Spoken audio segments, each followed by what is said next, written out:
Limang paraan, paano mag-isip gaya ng mayaman. Una is magkaroon ng malaking pangarap.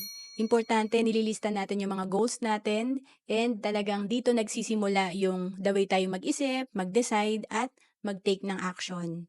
And then pangalawa, maging problem solver.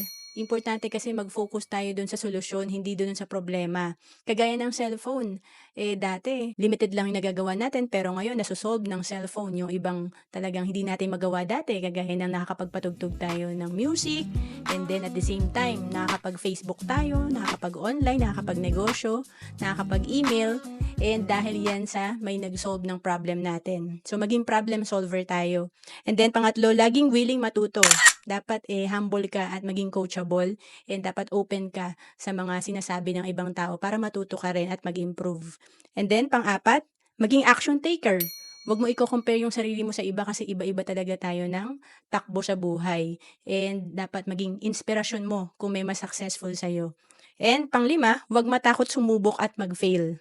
Alam mo, para maging successful ka, huwag ka matatakot na baka hindi mo magawa. Kasi lahat ng mga naging successful, dumaan sila sa sacrifice and isa na dyan yung failure. Sabi nga, pagka ikaw nag-take ng action, either you win lang or learn. Walang failure kasi dun sa failure mo, pwede kang matuto at makagain ng experience. To know more about savings and investment, message mo lang ako sa FB, Ro Ancelis Capistrano.